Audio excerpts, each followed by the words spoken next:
We're going to expose these slime balls today on the show, part 2 from yesterday. This is crap. Complete crap. Welcome to Nonconformity Live. It is Tuesday. We are live. And we're going to get right down and dirty with these, with the Zionist labor unions, with the young socialist movements, all controlled by the elite piggies that we always talk about. And we're not going to put up with it. If you believe in freedom and liberty, then we either have to take over these rallies and set the record straight and move it in the right direction, or we need to make sure that they are defeated. Plain and simple, I don't care who it makes mad. Welcome to the show.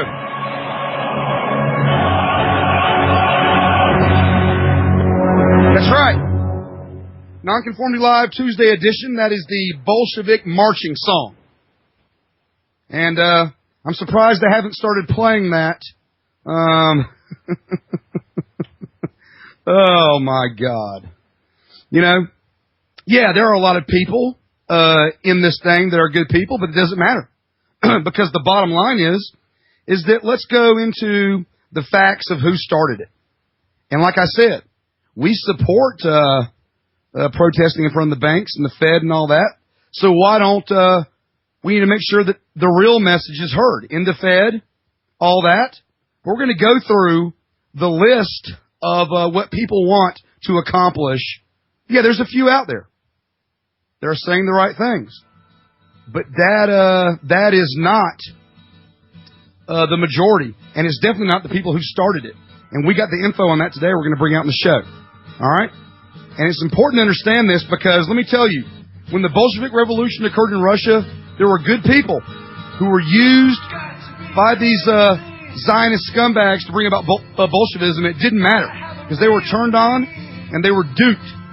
We'll pick it up on their side. Nonconformity Live, Oracle Broadcasting Tuesday edition.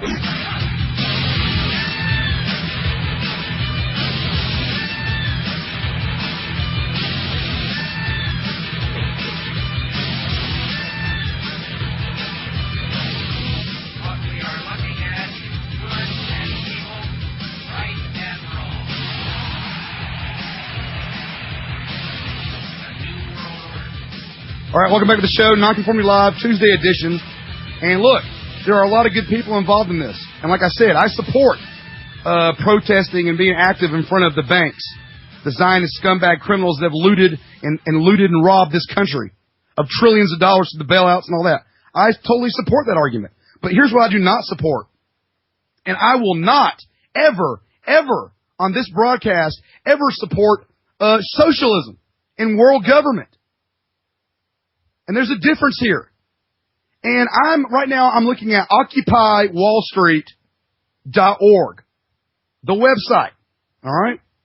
Okay, let's start out here with the symbol on top of the site. It's got a clenched fist, which for those of you who don't know, is notorious for being the communist international symbol of international communism.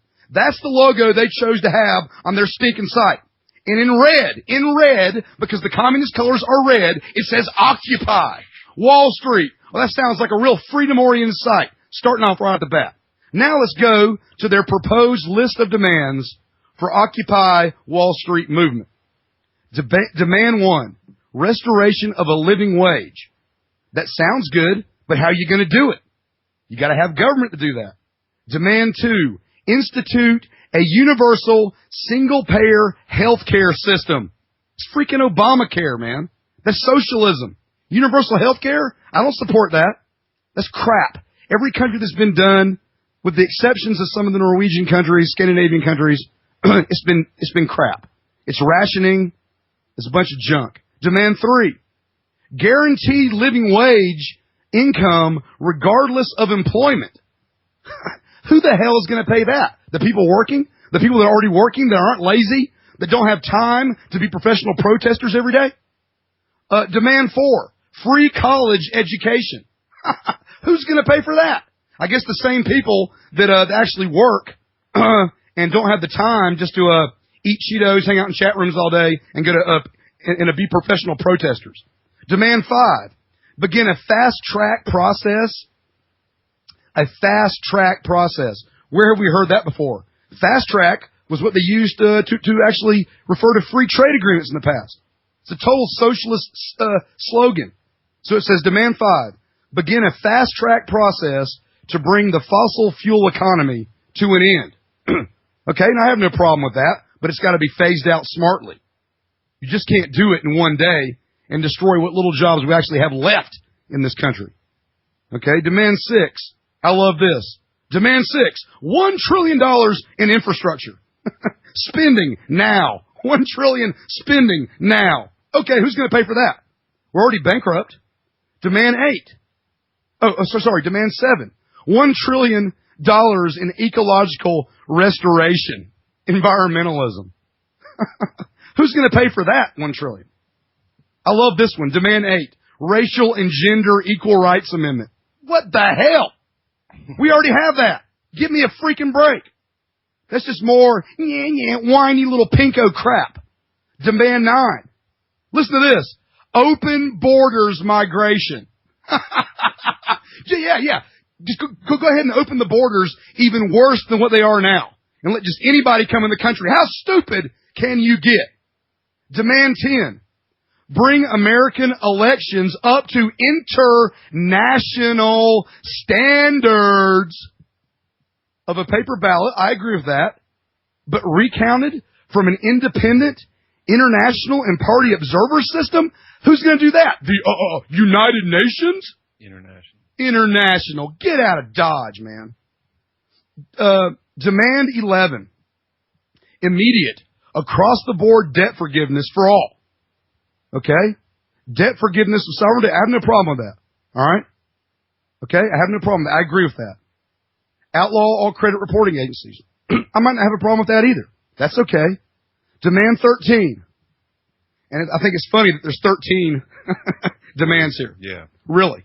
Allow all workers to sign a ballot at any time during a union organizing campaign or any time that represents their yay or nay to having a union represent them in collective bargaining or to form a union. More union socialist crap. Okay, so here's the Nonconformity Live manifesto for the Wallstreet. Here it is. Number 1, end the Federal Reserve System completely. Number 2, destroy the usury system, interest-free money. Number 3, remove all, make it illegal for all dual citizens to serve in our government. Number 4, seal the freaking borders. Number 5, kick the communist socialist UN out of this freaking country once and for all. Number 6,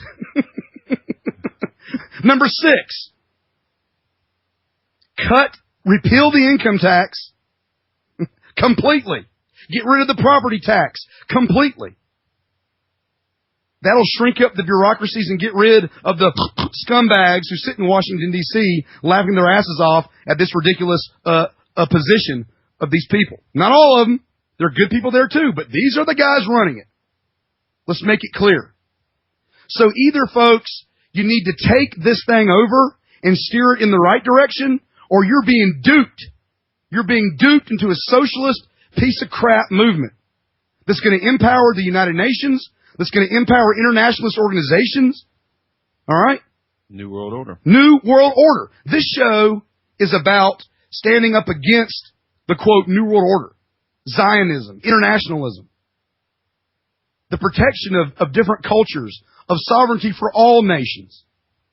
We do not support globalism, and this is what this is.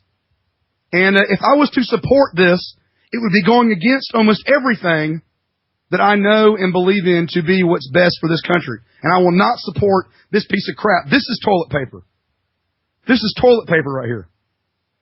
Now, since we broke down their list of demands, you know, that they're screaming out while they're playing bongos, here is the history, because this is very important to understand. Now, this thing was put together, and all you have to do is look at adbusters.org. Okay? Find out who they are, and you'll find out they are extreme socialist, extreme Marxist. That's who they are. Will Roberts did a great job of busting that open on his show today, Vocal Local. Go listen to archives. But I want to go into this. But they put this together in February of this year. They started formulating this movement. Well, guess what, folks? The 1917 Russian Revolution began. It really took momentum in February of 1917.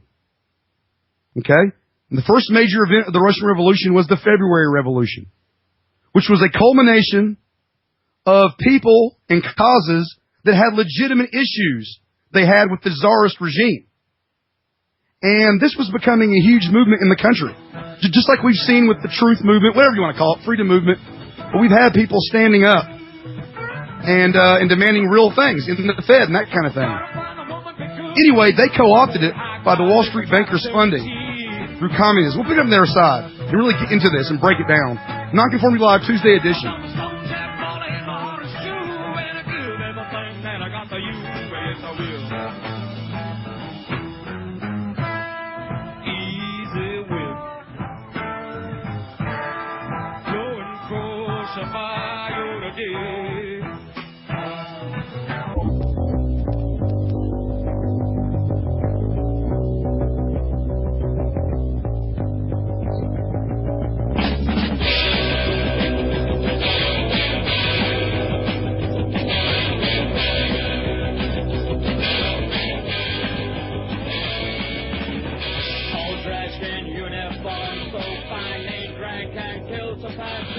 All right, welcome back, Nonconformity Live Tuesday edition. So, we're going with the history of the Bolshevik Revolution. Why? Because this, is what is happening to this country. And I'm serious. This is one of the most important broadcasts, I believe, yesterday and today that I've done thus far. And I'll tell you why. Because we are on the edge right now. This whole country culture is on the complete edge. And if you want to push this thing into oblivion real quick, then let a bunch of socialist, communist, Bolshevik-minded people take over this country. And you'll really feel the pain then. You'll really be hurting in more ways than one. So there's still a lot to lose. Trust me. There's a lot of young people out there that don't even know history, mindlessly just supporting anything. Please don't get mad. Listen to me carefully. This is very important. I'm not trying to blow smoke up your ass. This is real info, all right? In 1917, the February Revolution started, and it was a real revolution of people with real concerns against the czarist regime. And the czarist regimes were similar to what we see today, elitism. People that don't care about the working men and women of a country, the blue-collar people, the farmers. You know, and it was the same thing back then. And so there was a real revolution beginning in Russia. And this started to get bigger and bigger, and it started in February. Well, by the summer, the banksters, the piggies in Wall Street, realized that they need to take advantage of the situation. So they began financing Schiff, the war-burgs, all the families that started the Federal Reserve System began to finance the Bolshevik Revolution. Trotsky's real name was Lev Brownstein. And he was in New York living with these pigs, receiving their money, living like a king. And they sent him into Russia with millions of dollars to be used to create the revolution. And immediately, Lenin and Trotsky showed up on the scene of a revolution that had already started. And listen to this. So, on the 23rd of February, 1917, the International Women's Day Festival in St. Petersburg turned into a citywide demonstration as women protested in the streets. All right? You had kind of like a feminist movement starting on 23rd of February, 1917. All right? And that gets me into the slut walk that was done in this Wall Street protest. Okay, we'll get back to that in a minute. The Tsar ordered the police and military to intervene. Okay? This was becoming unstable, so they sent basically troops in the streets to monitor, just like they're sending the cops and the police department in the streets of New York. Same situation. All right? And by Lenin returns to Russia.